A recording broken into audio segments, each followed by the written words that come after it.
پہلے سمجھیے وہ اتنا خطرناک دشمن ہے، وہ ہمیں دیکھ سکتا ہے، ہم اسے نہیں دیکھ سکتے. ہمیں نیند آتی ہے، وہ سوتا نہیں ہے. ہم تھکتے ہیں، وہ تھکتا نہیں ہے.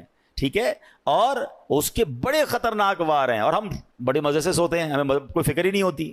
Try to understand. چونکہ وہ مردود ہوا ہے نا اللہ کی بارگاہ سے، وہ بھی تو پہلے سے مردود تو نہیں تھا، وہ تو جنت کا خزانچی تھا، فرشتوں کا استاد تھا. اب اس کی ڈیزائر یہ ہے، وہ یہ چاہتا ہے کہ اگر میں نے جہنم میں جانا ہے تو میں نے باقی مسلمانوں کو بھی لے کے جانا ہے، تو وہ اپنے وار کر رہا ہوتا ہے. اب ذرا اس کے میں آپ کو کیٹیگری بتاتا ہوں کہ وہ مردود کتنا ہے، کتنا شاطر ہے، کتنا مکار ہے، اور وہ چاہتا کیا ہے. سب سے پہلے شیطان یہ چاہتا ہے کہ میں کسی طرح مسلمان سے کوئی بڑے بڑے کبیرہ گناہ کرواؤں، شراب پلوا دوں، بدکاری کروا دوں، قتل کروا دوں، کوئی بہت بڑا اس سے گناہ کرواؤں. اب جب وہ شیطان دیکھتا ہے نا کہ یار یہ بندہ قتل تو نہیں کرے گا، یہ شراب تو نہیں پیے گا، تو نمازی آدمی ہے، اب وہ کیا کرے گا؟ جب اس نے دیکھا کہ بڑے بڑے گناہ نہیں کر رہا، تو پھر میں اس کی کسی طرح عبادتیں چھڑوا دوں، اس کو نماز چھڑوا دوں، اس کو روزہ چھڑوا دوں. اب شیطان دیکھتا ہے نہیں، نماز بھی نہیں چھوڑ رہا، نمازیں بھی پڑھ رہا ہے، روزے بھی رکھ رہا ہے، یہ مایوس نہیں ہوتا. پھر کیا کرے گا؟ چلو کم از کم اس کی جماعت چھڑوا دوں، فرض پڑھ رہا ہے نا، جماعت سے نہ پڑھے تاکہ اس کا ثواب کم ہو جائے. اچھا اب دیکھیے گا کہ بندہ ہے بڑا پکا نمازی، اس کے نفل چھڑوا دو. آپ دیکھیے شیطان کیا مکاری. ہم میں سے کئی ایسے ہوں گے جو پہلے نفل پڑھتے تھے، اب نہیں پڑھتے، یا نفل ہی ہے نا. پھر کہے گا یار اس کی سنت موقدہ چھڑواؤ. دوسرا وار کیا ہوگا؟ سنت غیر موقدہ. تیسرا وار ہوگا سنت موقدہ. اب ایسی باتیں کرنے لگ گئے لوگ، یار سنت ہی ہے نا، فرض تو نہیں ہے، فرض پڑھ لو بھائی بہت ہے. تو اب آپ کی سنتیں گئیں، پھر ایک وقت آئے گا آپ کا واجب جائے گا، پھر شیطان آپ کے فرض پر اٹیک کرے گا. امیون سسٹم سمجھے تھے نا آپ کووڈ میں کیا تھا، کہ اپنا امیون سسٹم اتنا مضبوط رکھو کہ کووڈ وائرس اٹیک نہ کر سکے. تو جس کا امیون سسٹم مضبوط تھا اس پہ وائرس اٹیک نہیں کر پاتا. آپ کا اور میرا امیون سسٹم پتہ ہے کیا ہے؟ یہ ہماری عبادتیں ہیں، ہمارے پہلے نوافل ہیں.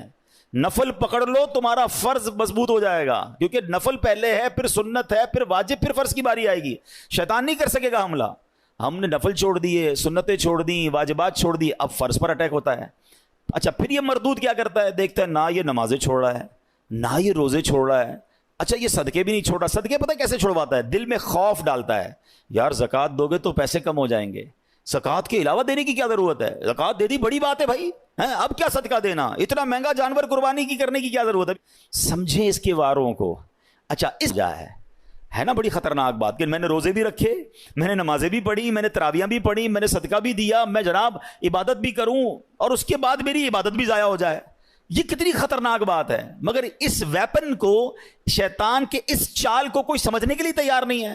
پتہ ہی نہیں ہے لوگوں کو کہ یار یہ بھی ہو سکتا ہے کہ بھائی صدقہ دے دیا، مسجد سے رسید مل گئی، اب یہ رسید مل گئی، صدقہ ان کو ریسیو ہو گیا، لیکن قرآن کہہ رہا ہے صدقے ضائع نہ کرو، اس کا مطلب میں نے پیسے دے کر بھی ضائع کر دیے. یہ کیسے ہو سکتا ہے؟ Null and void. بلکہ میں آپ کو اس سے خطرناک بات بتا رہا ہوں. یہ جو ریاکاری ہے نا، انگریزی میں کہتے ہیں اس کو آسٹنٹیشن، دکھلاوا. یہ اتنی بری بیماری ہے جو صرف صدقہ یا آپ کی نیکی ضائع نہیں کرتا، بلکہ اس نیکی کو گناہ بنا دیتا ہے، اللہ کی ناراضی بنا دیتا ہے. چلیں بھائی اللہ نہ کرے کوئی نیکی کی اور ضائع ہو گئی، نقصان ہے، مگر وہی نیکی گناہ بن جائے، میں تو مارا گیا نا، کتنا بڑا لاس ہو گیا. Try to understand. یہ سمجھنا ہوگا مجھے اور آپ کو کہ ریاکاری ہے کیا. تو ریاکاری کیا ہے؟ حدیث پاک میں آتا ہے، نبی پاک علیہ الصلوۃ والسلام نے فرمایا، مجھے تم پر سب سے زیادہ شرک اصغر، چھوٹا شرک، وہ کیا ہے؟ ریا، یعنی دکھاوے کا ڈر ہے. اللہ تعالیٰ قیامت کے دن کچھ لوگوں کو ان کے اعمال کی جزا کے وقت فرمائے گا، ان لوگوں کے پاس جاؤ جن کے لیے تم دنیا میں دکھاوا کرتے تھے، اور دیکھو کیا تم ان سے کیا جزا پاتے ہو. یعنی اللہ فرمائے گا میرے پاس تمہارے لیے کوئی جزا نہیں، ان سے جزا لو جن کے لیے نیکیاں کی تھیں. اب کیا ہو رہا ہے؟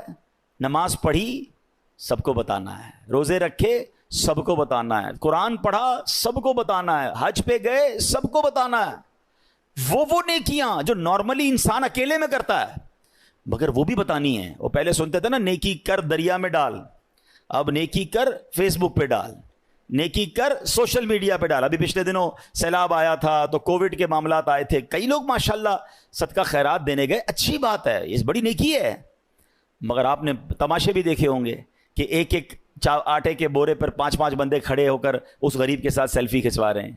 اب بتاؤ نا اس غریب کی غربت کا اور کتنا مذاق اڑانا ہے. قرآن کہہ رہا ہے اے ایمان والو، احسان جتا کر، تکلیف پہنچا کر صدقے ضائع نہ کرنا. لیکن یہ ہو رہا ہے، میں نے یہ کیا، میں نے وہ کیا، اتنی پرانی پرانی نیکیاں لوگوں کو یاد ہیں. ویسے ایک چھوٹا سا سوال کر لیتا ہوں، اتنے سارے ماشاءاللہ نمازی بیٹھے ہیں، آپ میں سے کئی ایسے ہوں گے، بلکہ شاید سارے ہم ایسے ہیں، میں بھی اس پہ شامل ہوں گا، جن کو اپنی 25 سال پرانی نیکی بھی یاد ہے. 1990 میں کوئی حج پہ گیا ہوگا، اس کو وہ بھی یاد ہے. 1980 میں عمرہ کیا ہوگا تو وہ بھی یاد ہے. بچپن میں کوئی قرآن پاک ختم کیا ہوگا وہ بھی یاد ہے. یعنی عام ہمیں تو تجربہ ہے نا، ہم تو لوگوں سے ملتے ہیں. ہمارا تو حال یہ ہے کہ ہم کبھی کسی سے ملنے جائیں نا، حضرت کیسے ہیں، طبیعت کیسی ہے، بس اللہ کا بڑا شکر ہے، اللہ نے بڑا کرم کیا ہے. میں 1995 پہ حج پہ بھی گیا تھا تو 2000 میں بھی حج کی سعادت ملی، اور 2015 سے تو ہر سال عمرے پہ جا رہا ہوں. اللہ نے بڑا کرم کیا ہے. رجب شعبان رمضان کے ہم روزے بھی رکھتے ہیں، الحمدللہ تہجد کی بھی عادت ہے. حاجی صاحب کس نے آپ سے یہ سب پوچھا تھا؟ میں نے تو طبیعت پوچھی تھی آپ سے، اور آپ نے اپنی پوری زندگی کی نیکیاں جو ہیں 3-4 منٹ میں بیان کر دیں. اچھا ہمت نہیں ہوتی کہنے کی، لیکن چلے آج کہہ دیتا ہوں کہ جناب آپ کو 2004 والا حج یاد ہے، آپ کو پچھلے 10 سال پرانے عمرے یاد ہیں، کل جھوٹ بولا تھا وہ یاد ہے، آج صبح آپ نے موبائل میں کچھ حرام دیکھا تھا وہ یاد ہے، یعنی 15 سال پرانی نیکی یاد ہے، گناہ یاد نہیں ہے. یاد رکھیے یہ ہمارا سائیکل ہی غلط ہے. بزرگان دین فرماتے ہیں نیکی کر کے بھول جاؤ اور گناہ کر کے یاد رکھو، کیونکہ پتہ نہیں نیکی قبول ہوگی کہ نہیں، اخلاص ہے کہ نہیں، گناہ کی سزا کیسے بھگتوں گا.